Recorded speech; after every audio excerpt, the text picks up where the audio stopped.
grip of the oar handle, smooth yet firm in your hands. Taste the salt of your own sweat and the occasional splash of water. It's all part of the journey. Welcome to another episode of Faster Masters Rowing Radio.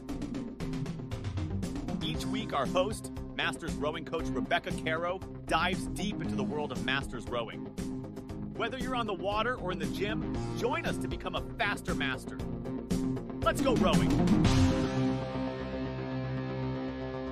Well, hello everybody, and welcome to another edition of Faster Masters Rowing Radio.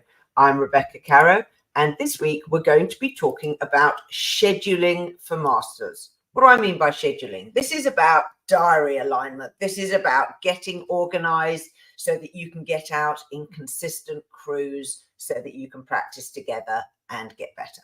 It's definitely the case that if you get regular practice in the same lineups, you are more likely to get better faster than if you are in a slightly kind of random crew organizer.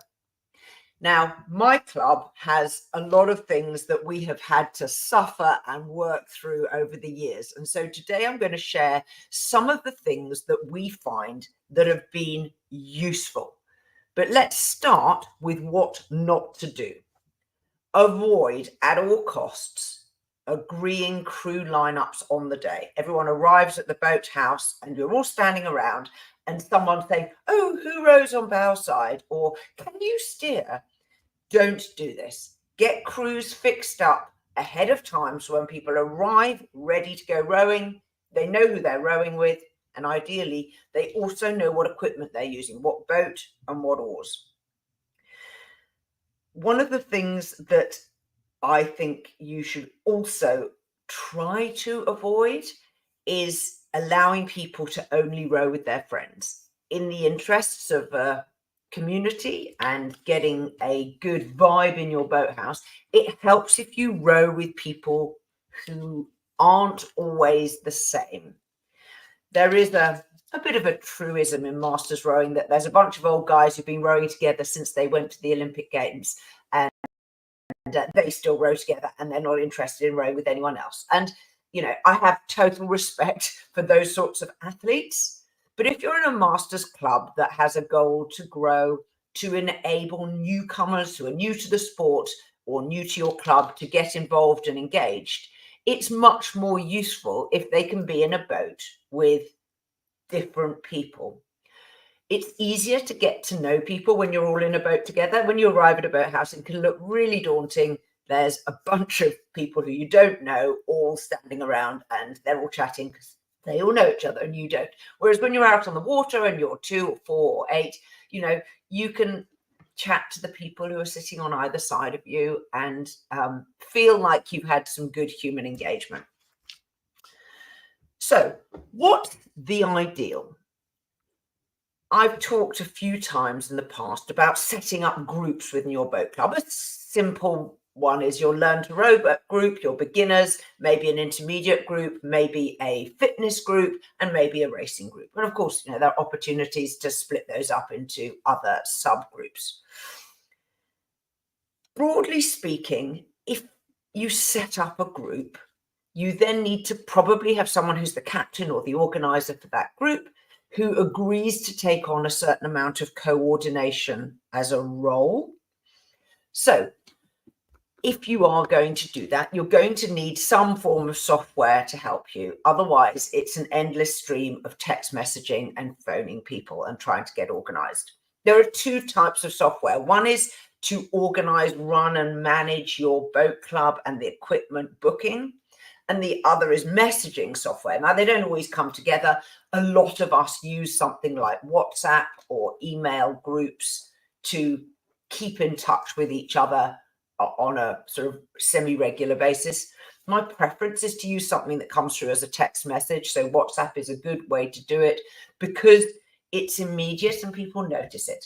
I find that email can be somewhat erratic, and sometimes people have tabs set up in their Gmail so that your message doesn't always go into the primary tab, so they overlook it.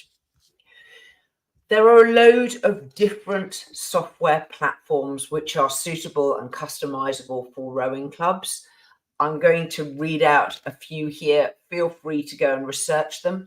Most of them are also listed on rowing.chat/retailers, which is the rowing directory, a kind of yellow pages for rowing businesses right across the board, not just software. So take a look at Fit Club, Boathouse Connect, iCrew. Then I found some new ones, Rowfer, ROWFER, Rower Hub, iSports, which is spelt with a Z at the end of sports, and Hello Club. And I'm sure there are lots more. At worst, you can use a spreadsheet. Now, ideally, you want to book a long way ahead of time. Masters are generally busy people, and it can be quite challenging on a Sunday night to message and go, right, who can row next week and which days? And you end up with a plethora of messages backwards and forwards, and it takes you ages to work out who's available on Tuesday.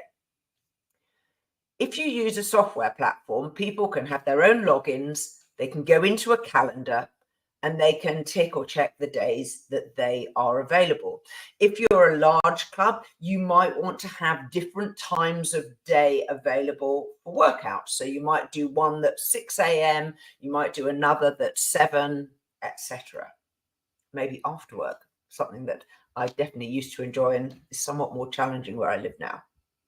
So if people book themselves in, then the coordinator can instantly see on Tuesday who's available from their group, and then they can make plans accordingly.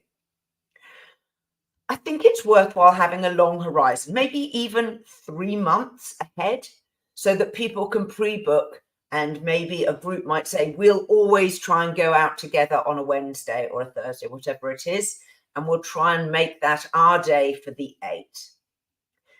And that helps the coordinator.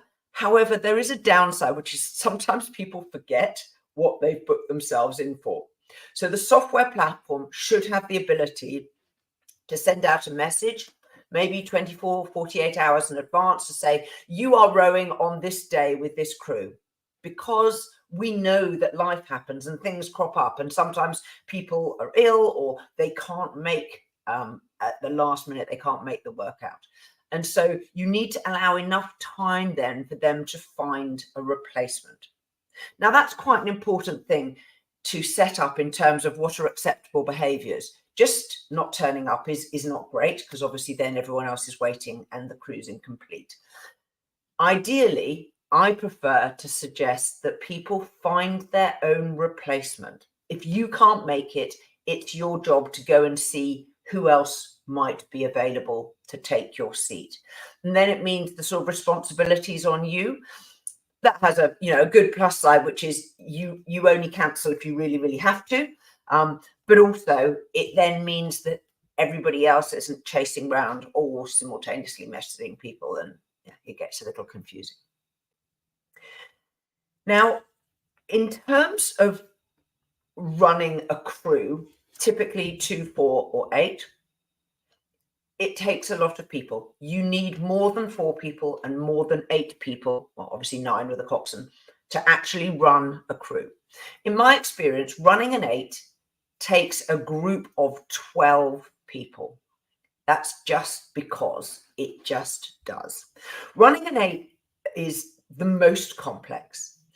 Running a 4 is a little easier because it's a 4 or a quad, and you probably only need 5, maybe 6 people to do it. Now, in an 8, the complexity is because of people rowing on bow side or stroke side, port or starboard, and not being able to row on the other side. And that's where you end up with needing a lot more people to fill in vacant seats when someone else isn't available. I think it's worthwhile also saying that work with a coalition of the willing. It's a little hard to set up these behaviors, and you don't want to appear too sort of draconian and rule-based. And so people who are prepared to get involved, and particularly people who want to do a bit more rowing and maybe are interested in moving their skills forward and their fitness forward, the sort of people, I'm sure you know who they are in your club, who are really keen to get into a better crew. find some way of enabling flow between your groups. How do you move out of the intermediate group into the racing group? How do you go and find substitutes and people at the last minute to fill seats? If you have in your group, 6 people and only 3 can make an outing in a quad, can you go to another group and ask them if there's someone who might be available to slot in? Because I've definitely found, and I can think of actual people who have really significantly advanced their skills as they've moved out of the sort of learn to row beginner class and into enjoying training and then moving perhaps into racing. And they have really done this by being the person who is available to take the empty seat. It may take a few years, but it really has been a very, very successful way to do it. And because there's slightly less formality sometimes in masters groups, particularly in how do you move from one group to another, being the available person is a really, really useful way of ensuring that you get good workouts and you get to row with other people. A couple of other things that I will say that are worth you considering. Backup plans. What do you do if? And try and think through some of those scenarios. And I've touched on a few of those already, like asking other groups if they could sub in, mixing up men and women. How do you have enough people in the group to fill a crew, even on a sort of busy weekend when people are traveling? Do have one person who is in charge of the scheduling. It makes it very much easier. So that is both allocating equipment and also maybe suggesting crew lineups. It doesn't have to be a coach, but it does need to be somebody who is reasonably familiar with individuals' skill level and what side they row on, can they steer, etc. In our scheduling software that my club uses, you can log whether you scull, whether you sweep, which side you row on, whether you can cox. And so that gives them a few more clues. It's quite cute because it has the color codes, red and green, so you can see instantly who can do which. And it also has nice drag and drop functionality so that you can do crew lineups quite quickly.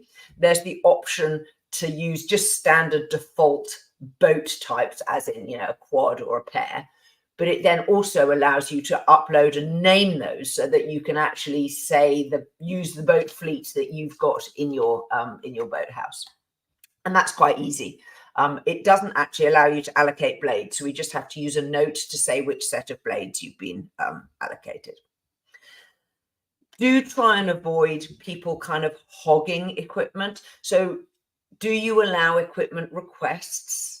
And is it then just the organized people who always get what they think are the best boats? Or by having a single person doing the scheduling, it really enables them to be as fair as they possibly can?